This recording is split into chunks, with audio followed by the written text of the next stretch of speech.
Guys అందరూ ఎలా ఉన్నారు? అందరూ ఎలా ఉన్నారు గైస్? మేమైతే చాలా చాలా బాగున్నాము. Too good. Finally we are going for 1 week long trip అనమాట. వర్షం అయితే ఫుల్గా పడుతుంది. అసలు ఎక్స్పెక్ట్ చేయలేదు అంత వేడిలో కూడా వర్షం పడుతుందని. కానీ టూ గుడ్, వర్షం పడుతుంది. క్లైమేట్ చాలా బాగుంది. హ్యాపీ. ఎందుకంటే వారం రోజులు ఎండలో తిరగాలి కదా అని చాలా కొంచెం భయం వేసింది.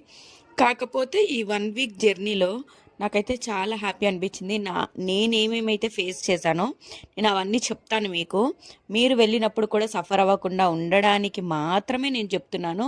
నేను ఫస్ట్ వన్, ఎప్పుడు పిల్లలకి హాలిడేస్ ఉన్నప్పుడు మాత్రం ట్రిప్స్ ప్లాన్ చేసుకోకండి. ప్లాన్ చేసుకుంటే ప్రీ ప్లాన్డ్గా ఉండండి. బుకింగ్స్ ముందే చేసుకోండి.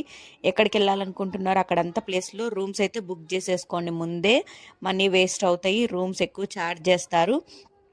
ఈ దసరా హాలిడేస్కి ఎవరెవరు ఎక్కడికి వెళ్ళారు, ఏం చేశారు, ఎవరెవరు ఏం అల్లరి పనులు చేశారు, కామెంట్ సెక్షన్లో కామెంట్ చేయండి.